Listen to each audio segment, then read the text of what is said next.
Hello folks, this is BestInSlot and welcome to the third and final of a handful of videos I'll be doing covering various aspects of the Return to Jurassic Park DLC. We're going to be splitting these into three main topics: the dinosaurs and their skins, the Compys and the aviaries. You can check both of those videos out at the playlist link down below in the description, and today we're going to look at the buildings, campaign, everything else basically.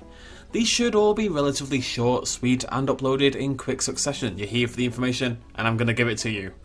Every time, along with some inevitably brilliant drawings along the way. Why I'm not a professional artist is honestly beyond me. Hopefully you can forgive me for splitting up the videos, but hopefully some of you do find it makes the information a little bit more accessible. Haven't we been here before? The script is becoming me and I am becoming the script. I've lost myself in Microsoft Word at this point. Having an existential crisis. For reference, I attended an event with Frontier last week wherein I played both Mission 1 and 6 of the campaign to completion, as well as spending time in sandbox mode for both the Jurassic World and Jurassic Park era. We were only allowed to record the first mission, so this is yet again going to be largely devoid of screenshots, though a lot of what I'm going to tell you is an expansion on things we already know. I will talk about the campaign at the end, but with big old spoiler tags beforehand.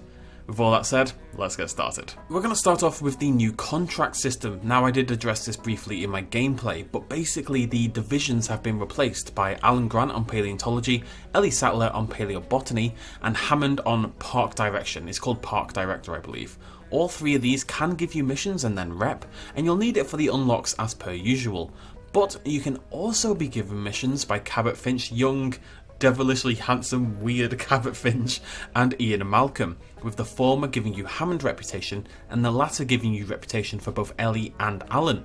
When you ask for a new contract, you're given a choice of 3 out of the 5, and it's randomised, so if you close out and come back, a different selection of those 5 people will be available.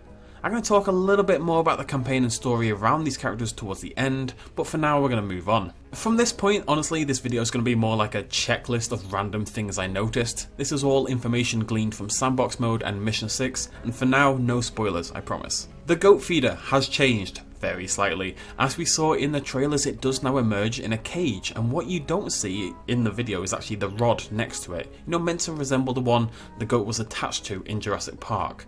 The cage does disappear pretty quickly though, and the goat runs around afterwards, so the functionality is exactly the same, it's just got a little bit more Jurassic Park flavour to it.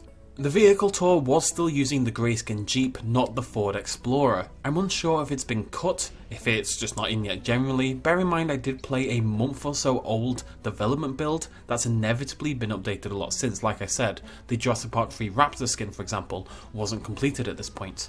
Or if it's instead a unlock or an achievement that you've got to do and then apply it to your tour vehicles. What I did get to play with was the track mechanic in general. It's really the only attraction in the JP era that we could see anyway, so it is important. You can use the track as you would the Jurassic Truck Tour, and when you approach the fence you can use either a vehicle gate or the new Jurassic Park entrance gate. And you can place as many of these as you'd like. If you want 500 Jurassic Park gates, you can do that. It might look a little weird, but you can do that. Through research and completing missions and reputation, you can also unlock binoculars that increase the vision range, and also a night vision mode that you can toggle on and off whilst riding in the vehicles. It's really cool.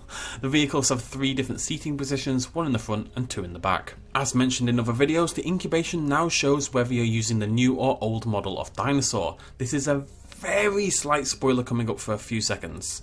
Really slight though, so be warned. That's enough time anyway.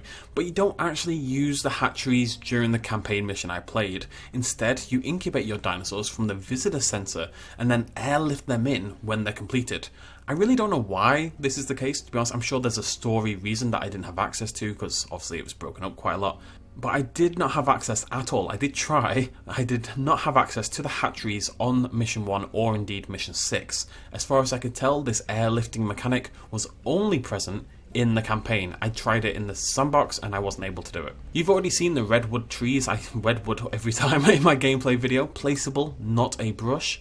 They're actually not present by default on Isla Sorna, which I thought was a bit of a shame. Whilst Isla Nublar is this large, beautiful map, I think it's going to be super popular. Isla Sorna is odd.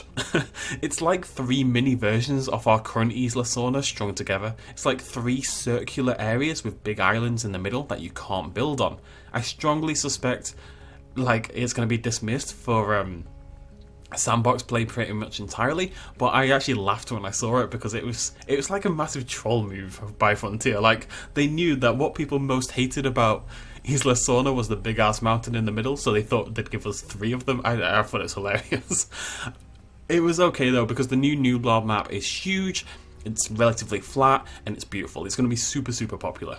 You've likewise seen all the new decorations, I showed those as well. There's signs for the docks, etc, there's standing signs for the dinosaurs, and there's also blank versions of those signs so you can use them for every dinosaur species in the game. There's also little placeable lights, and they do light up at night, which if anyone knows me, they'll know how amazingly exciting that is to me. I bloody love lights. As far as I can tell, none of these things required upkeep or electricity or anything like that. The new buildings are great, though our choices are limited compared to Jurassic World, and things like the greenhouse did not make it over. You cannot mix Jurassic World and Jurassic Park buildings in one sandbox park or whatever other than the aviary. Being able to place the entrance helicopter was a nice surprise though. There's no monorail that I could see in this new version, but the manual entrance placement of this helicopter was actually pretty interesting. We've also seen the fences. There's 3 new types of fence, one of them largely based on the big chunky one from Jurassic Park 3. Finally, we are going to discuss some campaign stuff, so if you entirely want to avoid spoilers of what you'll actually be doing in the campaign, then this is when you should step out. In terms of story and stuff, there's basically no spoilers here. I promise this is all very light, but if you totally want to avoid everything, then this is the time to go away, basically. Actually, throw me a like and a subscribe before you do. Thanks, that'd be great. Okay, assuming everyone has backed out, in reality there isn't actually much to say here, like I've said. You saw Mission 1 and how that plays out. By Mission 6, you're back on Isla Nublar. I think you go from Nublar to Sorna and then back to Nublar. Anyway, when you load in Mission 6, it's actually a fairly well-built park. It's got like a tourist area in the middle, and the whole thing is surrounded by fenced exhibits that the tour vehicle moves through.